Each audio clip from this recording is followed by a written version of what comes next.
we doing?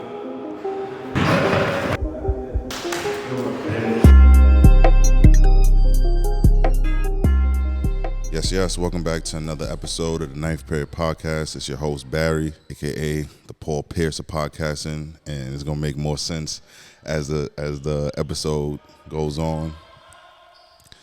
Man, it's my first episode back after a really long hiatus. I've truly missed you guys. I miss recording. I miss the constructive criticism from everyone, but, you know, I'm back. I'm here to stay. Man, today we got yo, man, this is a bucket right here. This is family right here. We got Phil Izevbehai. This is like, you know that favorite cousin that you have whenever it's a family event, and it's like Thanksgiving, family reunion, birthdays, and stuff like that, and you like, yo, can't wait till this person get here. This is him right here, man. Yes, sir. I am absolutely. I'm super happy to be here. I do want to initially. Bring the mic closer. Excuse me. I do want to initially shout you out for you saying it's your 35th episode. I remember when you initially was coming up to me regarding, how do you get this podcast stuff set up? And I had a podcast of my own. I think I did like 5 episodes. You know what I mean? So, like, to see your consistency, I'm super proud of you. And I admire, like I said, your consistency and your stick-toing it. And you believing in yourself, because at the end of the day, that's what's most important, and that's what counts. So, yeah, man, I appreciate that. Big shout out to you and congratulations. And I'm hyped. Let's get it. Ninth Period Pod. All right, so we can start from the beginning, man. You know, let the people know where you're from. Where, like, how'd you get to where you are now? But we could just start from the beginning on. Start from the beginning? Let them know who you are. Real quick. Yeah, so I grew up in Queens. I lived in Queens, Jamaica, Queens, till I was 10. We were next-door neighbors, too. We were absolutely next-door neighbors. So I grew up in Jamaica, Queens, and moved from Queens to Long Island when I was 10. But a lot of people might be like, you ain't grow up in Queens. You moved when you was 10. I'm telling you.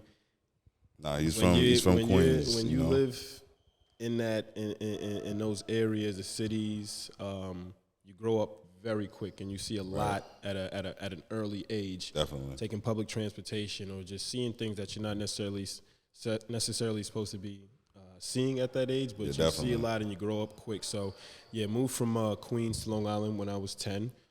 Grew up in Huntington, and I played basketball. Essentially, that's why we were in my gym. Right. Your older brother, Kenny Adeleke, was somebody I looked up to. And he put the basketball in my hand. Used to take me to PS72. So that's a little stamp, you know what I'm saying? Used to take me to PS72, either in the gym or at the park to catch rec, get busy. Yeah. And you learn a lot about yourself right there. You there's no protection, and you getting after it. So it's the developmental stage. Absolutely. And then your next door neighbors, growing up with them, they're all older than me. And then I had to get my respect. They weren't passing me the ball initially growing up, so I'm going inside crying to my mom. They're not passing me the ball. You know what I mean? It's a true story. Yeah. But it helps you develop. It helps you get that tough, that thick skin. It helps you gain street smarts at an early age that you can use forever. You know. Definitely. So, definitely. So from when you moved from Queens to Huntington, like how was like the transition for that, like from growing up in the hood and having to, like, grow up fast, experience certain things at a time where you really have to experience that. Yeah, for sure. To move into the beautiful Huntington. I was the Fresh Prince of Huntington, for sure. Right. For one, Queens, I could walk everywhere. You know what I'm saying? Like, I go around the block. I'm at my mom's her hair salon. Yeah. I go to my friend's house 2 blocks up. We were on 134th. I go to 136th, or we were on 160th Street, Guy Brewer. So everything, the epicenter of, like, growing up was within a half-mile radius. Yeah, everything was just close. Everything was right there. Even if it wasn't close, it wasn't like a extra walk. Absolutely. It felt normal. So from that initially,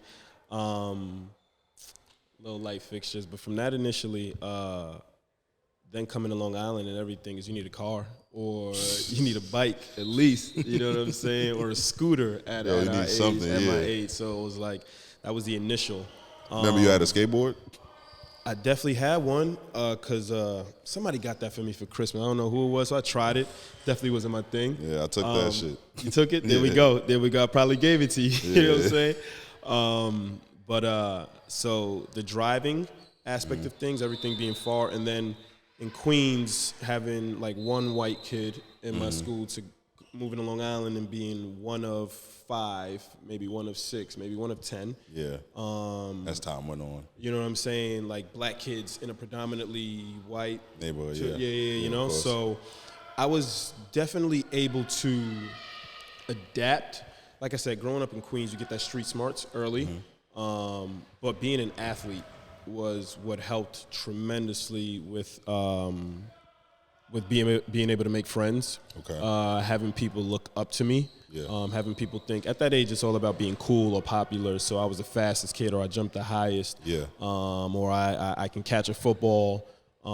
So that helped me gain friends. That helped me. Any room I went into, I had people with me, or people helped ease the tension. It helped ease a tremendous amount of tension, and it got me out of a lot of trouble as well. Definitely. You know what I'm saying? So.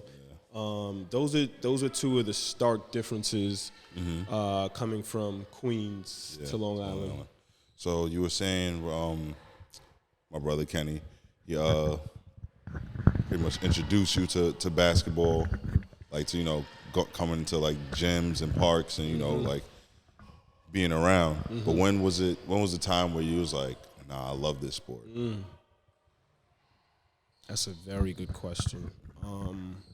Well, similar.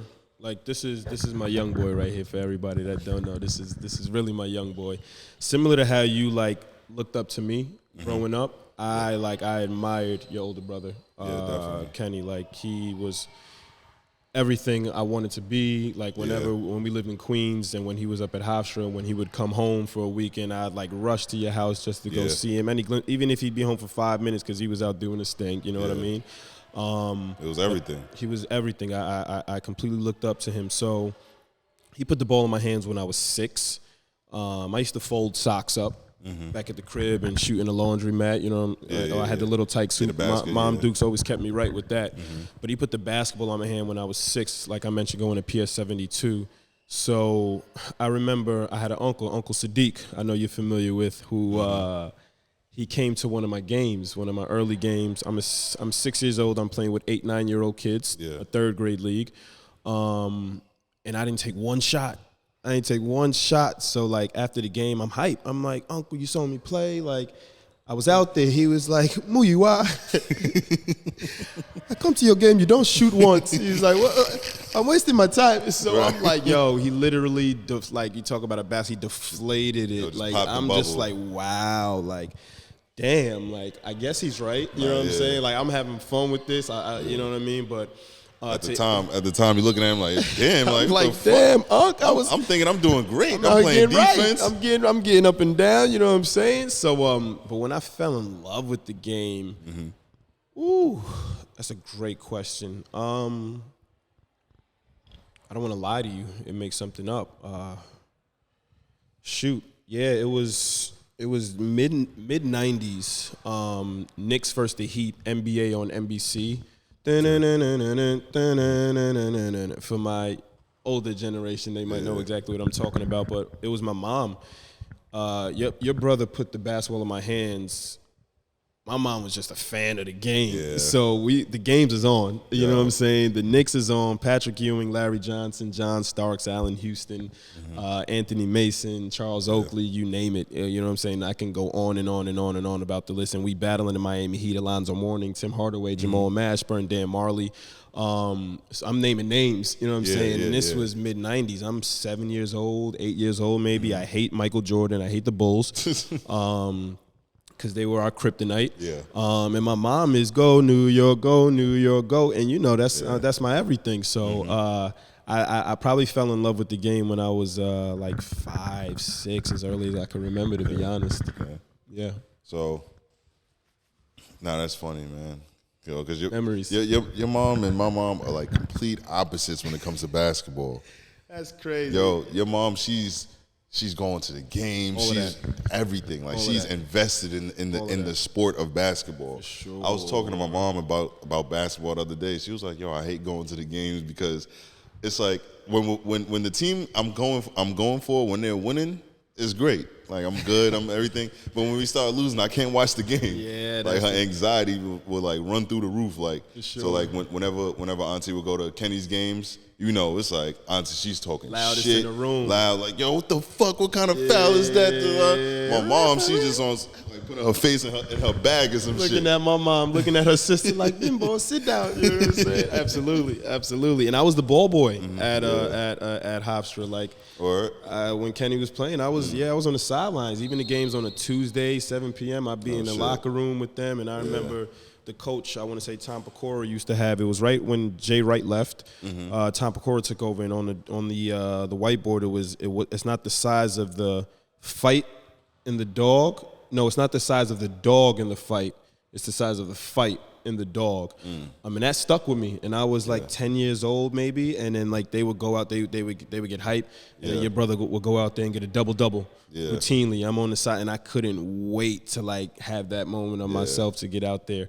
But yeah, go ahead. I apologize. No. So you told me when you fell in love with the game, but like when did you fall in love with playing the game?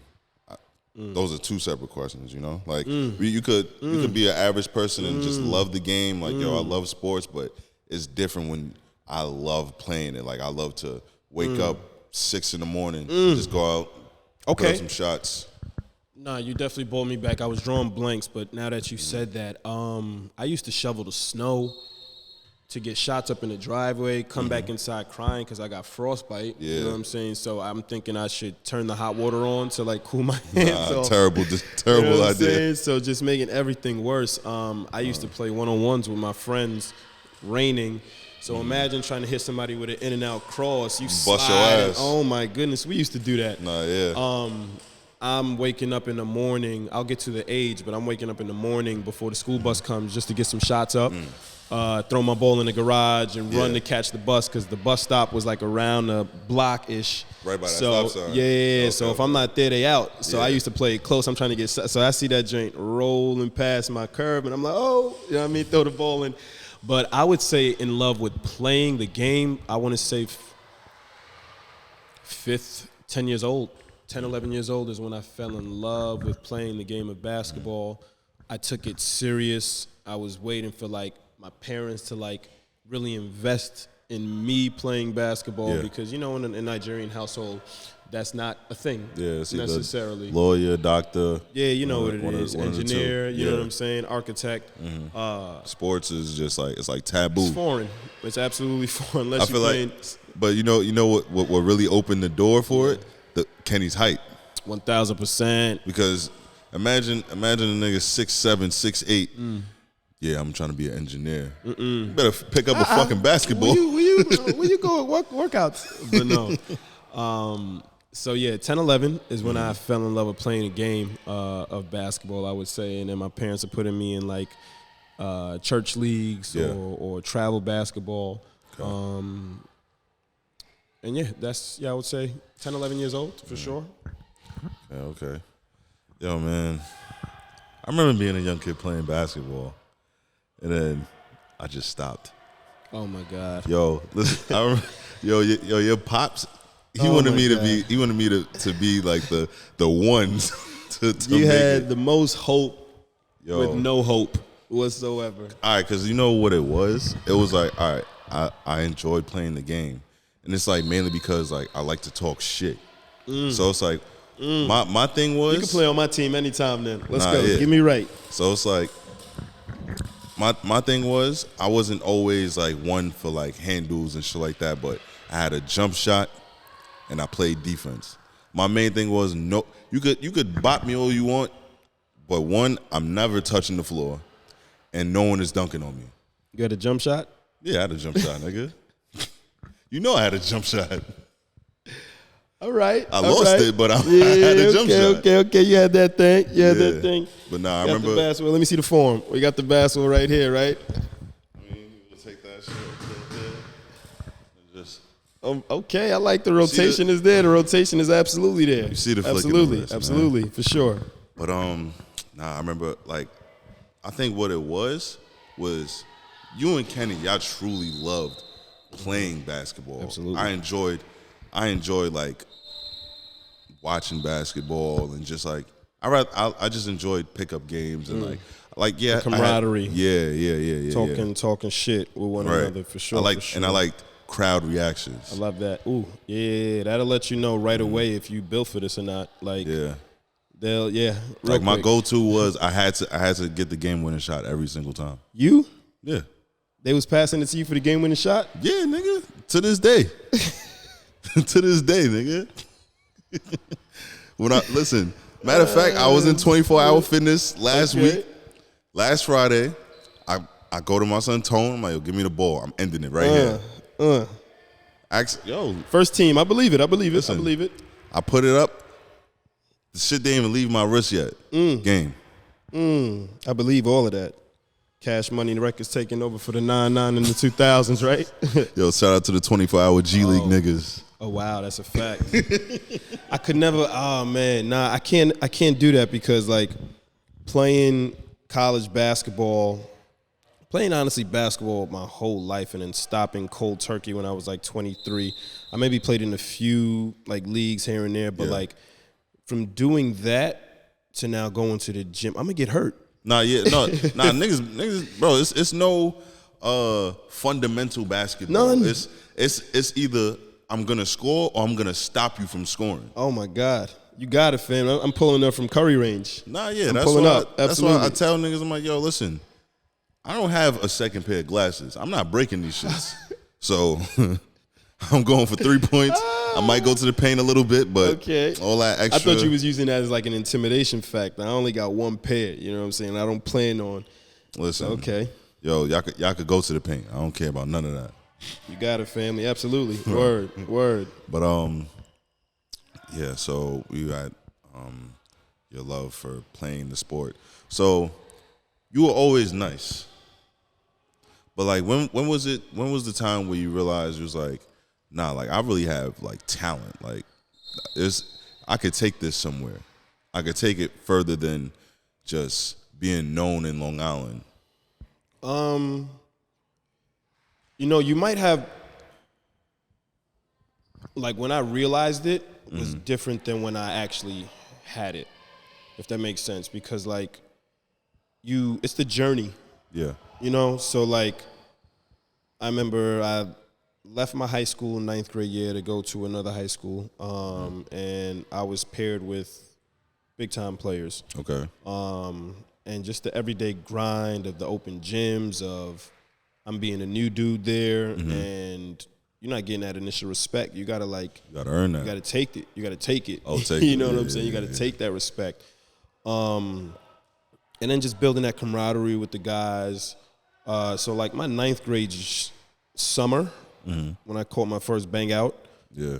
Might be late because them young boys nowadays, 7th grade, doing something crazy, but windmilling. All of that. 8th grade, I was clapping backboard. I was Gucci. Like, let's get it. Yeah. So 8th grade summer, I caught my first dunk, and then 9th grade summer, I caught my first dunk.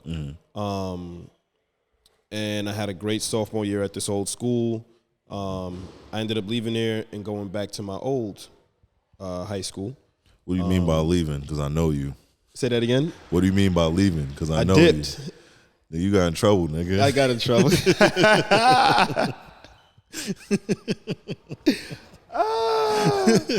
Hey, man, listen, I'm telling everybody back home, it's okay to make mistakes. They're all lessons, and it's how you learn from them. It's how you bounce back from them. Right. And then those are the best people to learn from, the people that made those mistakes, because those are the people that can tell you, like, yo, this is what happens when you do this. So, I went back to my old high school my junior year, and it kind of took off from there in terms of, like, playing in preseason all-star games and getting that recognition that I always felt I deserved, but now it's finally being displayed and being talked about and recognized. So when I was 16 is when I had my hoop dreams was big hoop dreams. Big hoop dreams, absolutely. Yeah. Okay. So like around that time was where you was like, yo, I'm trying to go to the league. 16. 16. 16. Was that when you so what year was that when you achieved 1,000+ points? 2009. That was your junior year or your That was senior? actually my senior year. So I only had 2 years of varsity basketball. My freshman year played JV at my original high school. Right. Sophomore year went to a big time program. And I actually went to the varsity tryout. Coach curved me on the walk and like, what are you doing here? What are you doing here, Phil? I'm trying to try out for the squad. They was going to Hawaii that year and all of that. And a couple of my boys that played JV with me that year, they were there the previous year, the freshman year. So the coach knew them, so he let them rock out, took them to Hawaii. But I got curved my sophomore year, so I only had 2 years of varsity basketball. Okay. And I scored 1,000 points in my last game. It was an away playoff game, which we lost by 3. But we were like down, and we were making a major comeback, and I scored my 1,000. And they stopped the game. I'm like, what's going on? Like, you got a game to play. You know what I'm saying? What's going on? They presented me with the 1,000-point ball. Oh shit, that's hard.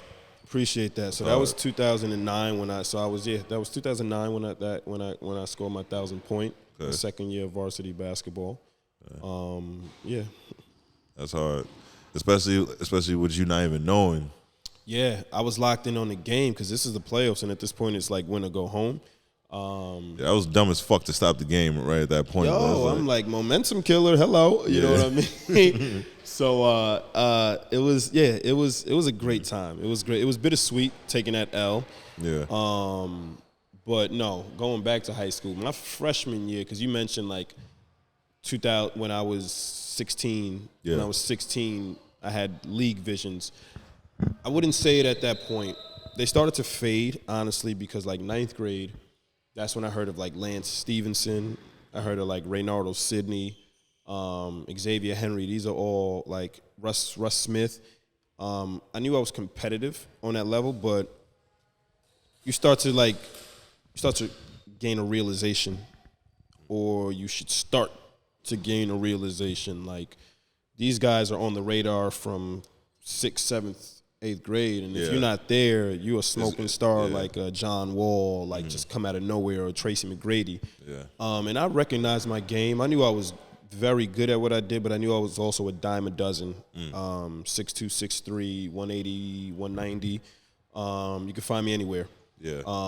In this pool of basketball. So you realized that at 16, or a little after that? 15. 14 going to 15. Wow, and even thinking like that at a young age, that says a lot, really. When you look at it, for sure. It shows that like you're in tune, with what's going on. You know, like you're not living in a fantasy, but at the end of the day, you still aspire to. I had dreams of. You know what I mean, absolutely NBA dreams. Yeah. Then there was the overseas dreams. And then it's finding out how much these overseas guys are making at my stature, so to say. There's the big guys who's making that bag. Yeah. But the majority guys are making less than a good salary back home. Not to say any numbers, you know. So I was just like, let me close that chapter. I'm fast forwarding, but I was just like, I need to start figuring out other ways to make income because I aspire for, even though I don't have that NBA lifestyle, like I still want to buy my home cash. Right, like, for sure. Bought it. You know what I'm saying? I'm not with that 30-year mortgage. I've always been one to step outside the box. I've never been that hamster in the wheel. Yeah. I like to set my own rules. Sure. And live by that. So, I had that like I knew like, yo, you nice, but you're not going to the league. You know what I'm saying? I knew that. I definitely knew that around like 15 years old. Do you feel that if you would have probably looked at it in a different manner, on some like, all right, I see what's going on, but I could definitely make it to the league? Do you think if you like pushed yourself a little more, then No. Let me tell you why. Because I know myself. okay, Self-awareness is everything. Stature-wise, I'm like Kyrie size. I've stood next to him and all of that. He's exceptional. He's a once in a generation talent. Yeah. But there are other guys stature-wise that I know that are still in the league, do their thing. Jamal Crawford, Jordan Crawford. There's even smaller guys, Isaiah Thomas, and so on and so on and so forth. But it's the work ethic. Yeah, for sure. That you said if you worked harder, like I know myself, and I work hard. For sure. But I enjoy the fruits of my labor. I enjoy the fruits of my labor. So, like, do I always go that extra step? No, not necessarily. And that's what it takes in order to make it to the league, essentially, is consistently, continuously taking that extra step. Yes, right. I had AAU tournaments, so I didn't go to the parties on the weekends. But when I had a free weekend, I'm going to the parties. Nice. You know what I'm saying? As opposed to going to the gym. You know, it's funny. I remember being, I don't remember the age, but I think it's probably like your senior year of high school. Mm-hmm. So for all to know, like I would always spend probably like 3 times out of the year, probably twice out of the year, I would go to his house, my aunt and uncle's house. Yo, that was like the best getaway from Jamaica, Queens. A big ass, listen. Talk about it. It was like 1.5 acres, right? About that. The backyard is the size of a football field. But like, who's counting? Literally, like, and it's no exaggeration, man. A pool, trampoline. It was a game. It was, of course, the John Glenn game. And y'all high were, school. Yeah, y'all were traveling to it was an away game. Okay. I don't think Uncle Phil was able to go. Yeah, he wasn't able to attend it. Uncle Phil, that's my dad. Yeah. Yo, I have an Uncle Phil. But yeah, he wasn't able to attend, so he dropped you off. And then I remember Malcolm. Yeah. He was like, "Yo, man, this is it, man. Yo, we ain't go to no parties. We wasn't messing with no chicks. No fast food. We taking this shit."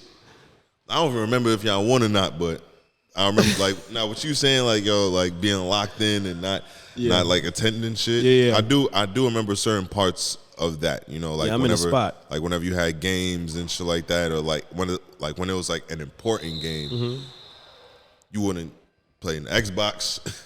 Yeah, there's a different lock-in. Yeah. You know what I'm saying, that they call flipping that switch, but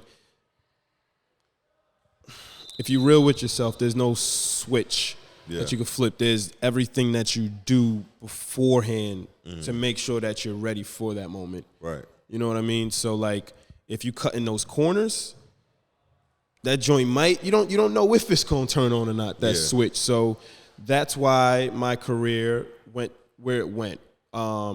School was free. Don't get it twisted. Get to that. You know what I'm saying? School was free. But you're talking shit now. Yeah, no.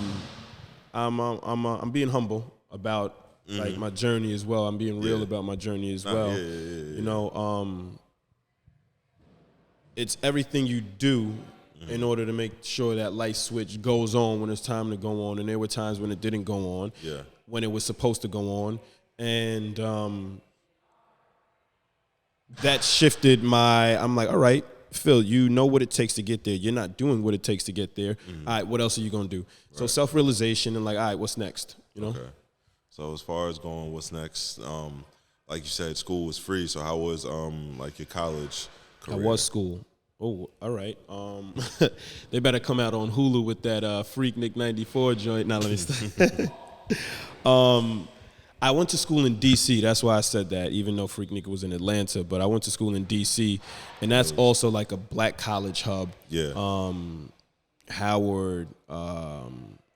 There's, I'm drawing blanks, but there's so many HBCUs. There's Hampton in Virginia. There's plenty of schools. So I went to school in D.C. my first 2 years, University of D.C., and that was like a smaller, cleaner version of New York City. Okay. So I'm taking the metro everywhere. I'm for the first time, I went to prep school the year before in Connecticut, but for the first time, I'm on my own and I can do whatever I want. Yeah. I could come back to my room. We lived in apartments. I could come back to my apartment whenever I wanted. 3, 4 in the morning. Whenever I wanted. 8 in the morning. Whenever I wanted. So I fully took advantage of that. I definitely put in the necessary work. Yeah. Enough so to like start my freshman year, have a couple 20-point games, but at the same token, I didn't finish off the year as strong. Yeah. So it goes into the work you put in. But my first 2 years I was in D.C., I absolutely loved Washington, D.C. Loved it. Still go back there to this day. And then my next 2 years was at a school called NYIT, New York Institute of Technology, out in Old Westbury, which was close to the crib, so laundry, food if I needed it, home, which was also absolutely amazing. So college, I still have friendships to this day, people that live in California, people that live in Egypt, people that live in France, just like really strong bonds to this day that like I'm invited to weddings out of the country. I'm godfathers to children out of the country. And it just takes you so many places, the sport of basketball. Yeah. So like college was an absolutely amazing, I was there 4 years. It was an absolute amazing 4 years. Sometimes I joke like I want a semester. I'm good now. You know what I'm saying? Like give me a semester back. But college was, it's like a blur, but like if we sat down and went through so many stories and just amazing experiences. I wish I would have experienced that, but I didn't even care about college at the time. Yeah, I hear that. I mean, nothing wrong with that at all. Nothing wrong with that at all. So we could jump. We don't got to talk about it because I was gonna bring up like when you work for. Matter of fact, we could apologize. We don't gotta stay on that for too Touch long. on that real quick. I feel like that's probably like a dream job for a lot of people, just based off of your clients and who you get to meet and shit like that. Like you met. So you're talking about I used to work for a private jet company. Yeah. Called Apollo Jets. Yeah. In New York City. That changed my life.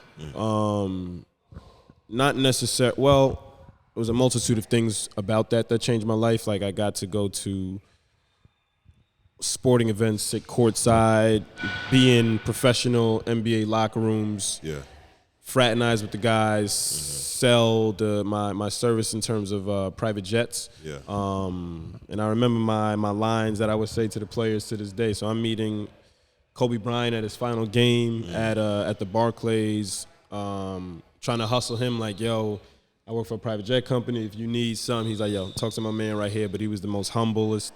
He took a picture with me. I couldn't even smile properly because I was just like, besides meeting, this is Kobe. Besides meeting Mike, when I saw Mike, there was Prince performing on the stage. This is New York All-Star Weekend. Okay. It was Jordan's party. I think it was like, that's like 2016, 2015, one of those. What is it? 2015. Yeah, because I remember the time.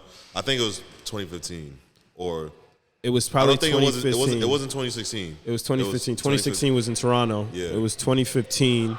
I met Jay-Z and Beyonce at the 4040 Club. Like I'm standing, and then you just see like an aura, glow. Just J and B just walking by, and they go to their like private room section, and I got a pass to be in this joint, but I'm nobody. I'm 24, no bread.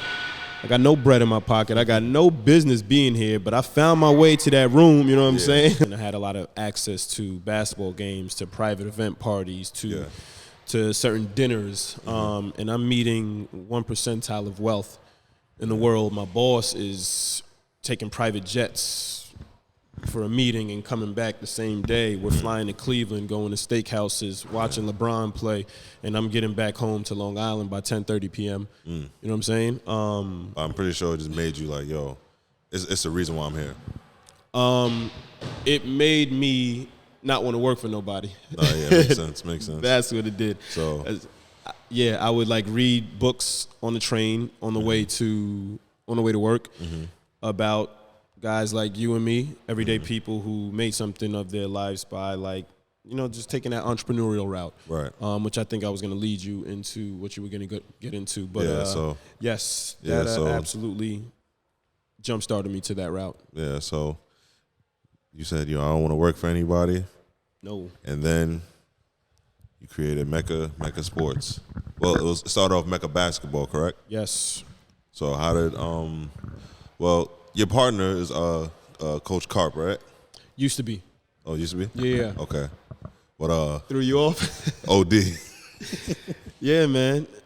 Used to be. But everything is amazing with us. It's still an amazing relationship. But you got to remember, it's always business, never personal. Always. Always. So yeah, it was it was an amazing 4-year relationship that evolved into what it is now. But now it's just me. Okay. And I do have another good friend of mine, Rain Alexandris, the homie who's on board with Mecca Sports. But yes. Yeah.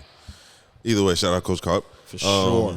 For sure. So how did you get into the start of that? Like, what made you say? Okay, so I said I didn't want to work for anybody anymore, but I skipped a step. I worked for another basketball training company. Okay. And it was starting up. So one thing that told me about business is I should have asked for some equity. But I was just like, I want $1,000 a week to do basketball training. Okay. I'm 24, 5. Gucci. Yeah. $1,000 a week. You got to go through shit to learn shit. Yes, for sure. $1,000 a week, and I'm working 3 hours a day, 15 hours a week. You know what I'm saying? So I'm working 15 hours a week. My peers are working 40 hours a week. But we making the same amount of money essentially. Tax free at that, right? Yes. A lot of cash flow. So I was good. Yeah. But as I started to help the business grow, my salary stayed here. Same, yeah. And the business was going here, but I didn't own any part of this business. So I was just, I was an employee. So I was there for a year and some change, close to 2 years, while they're learning the business of basketball, not just being a basketball trainer. I don't like being in the gym. I'll keep it. I'm so transparent with you. I like the business side of things. Yeah. I do still have a love and an affinity for the game, but the business side took over. I have a son. Yeah. So it's just natural progression. But 2 years there, and then January 2019, I started Mecca Basketball. I called my my previous partner, Kevin, and I'm like, yo, listen, I'm looking to leave this, get it out. I'm looking to leave this other company and start my own company, but like in 6 months, because I'm trying to save some bread up. And he helped. Major shout out to him. He helped jumpstart. He's like, yo, why don't we just do it right now? I'll help back it initially. Yeah. Just pay me back. I'm like, perfect. I already got this clientele list through the roof that I could just transfer right over to this. Right. And we running. And January, we started the business. March, we opened up our doors right when the basketball season ended. Yeah. So March, we opened up our doors, March 2019. And 3 years, it was Mecca Basketball. 2020, the next year was the pandemic. Yeah. So that shut the doors down, but I still did a lot of trainings. Like home visits and stuff like that? Virtual trainings. Okay. Yeah, I do remember the virtual trainings. Virtual trainings. People would come to the gym. I'd have the mask on. They'd have the mask on. And we still get after it. So 2020 happened, really shut things down, but I was still making my bread. Yeah. Start 2021, January. Things are starting to open up. Yeah, parents are ready to get the kids out the house. So I shift my focus on mainly like high school kids to like the youth. Yeah. Because parents will pay anything to get their kids to do something, essentially. Yeah. So it was Mecca Basketball from 2019 to December 2022. Right. December 2022 is when I had the conversation with my partner. and we mutually decided like this is what's best to go our separate ways. I had a conversation with my best friend growing up, Randall Exantis, who you know dearly, and I told him this is what's going on. Yeah. He had a football company that he was working with old friends of ours. It wasn't his company, so to say, but he really helped scale that business. Brought up briefly that you do have a son. Shout out to Maverick James Izevbehai, my boy. Right. Yeah, absolutely. And obviously growing up with you, I've seen how things are, even from having a brother that plays sports. What is the importance of having a support group as far as, well, not even a support group, a support system coming from, your family, your parents and stuff like that? Because your parents were very hands-on. So like we said earlier, absolutely. Auntie Bimbo, she'll be in the crowd talking shit.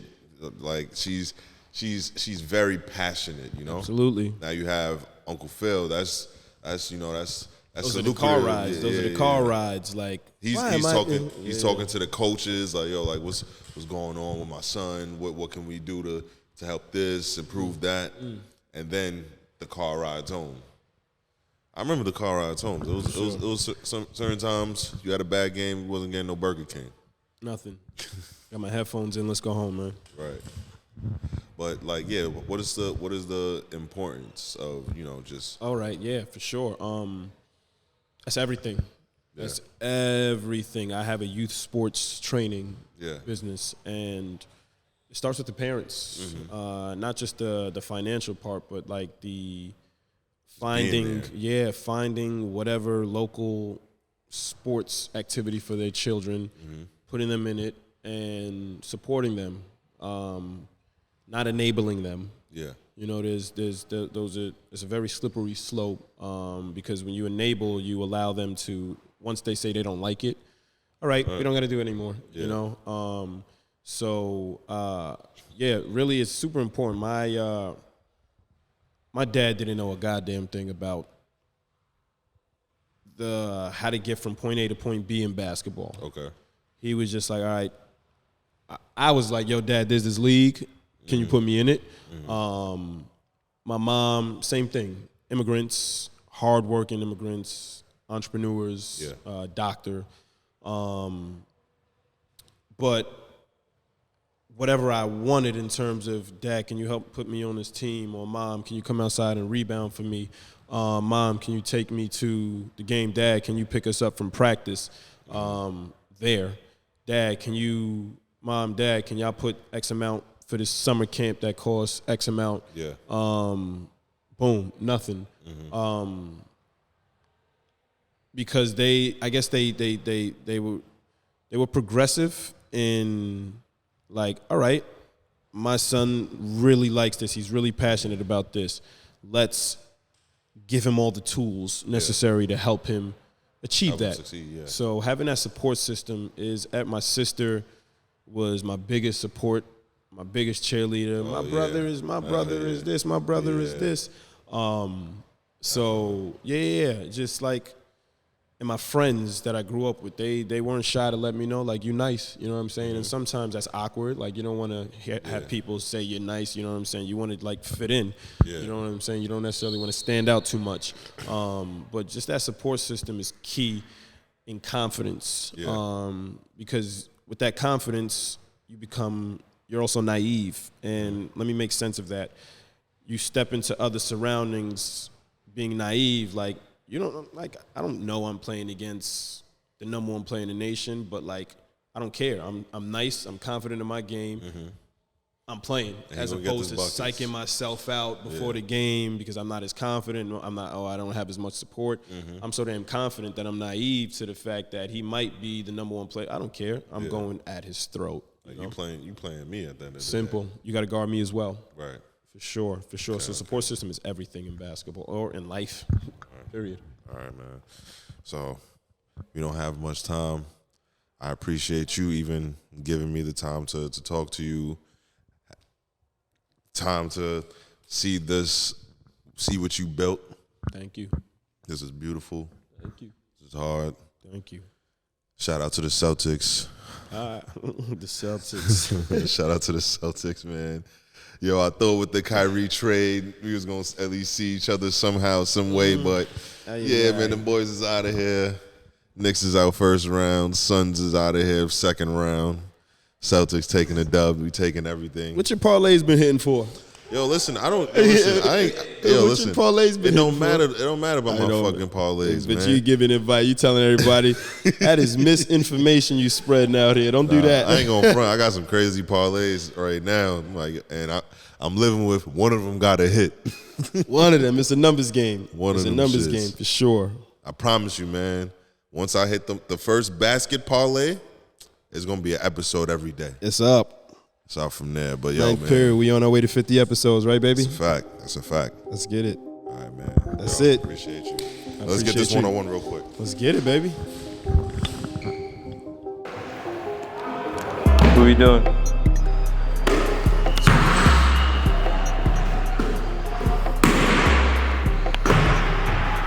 Go watch. Go watch. You already watched.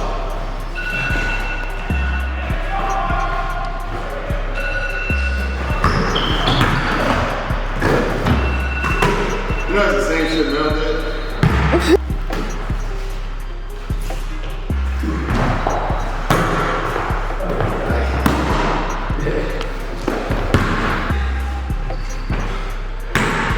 That's that Celtics jumper.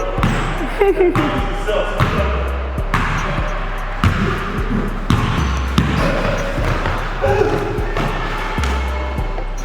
Three. Let's go. You gotta plant that foot.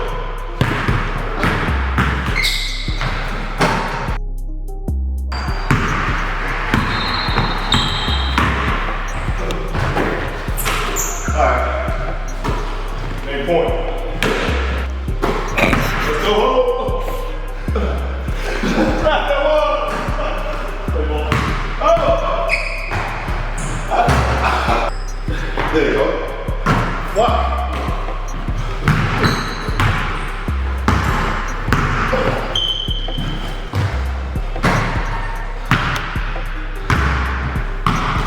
It's over. Listen, man. Unless you know something now, you can't fuck with me when it comes to the paint.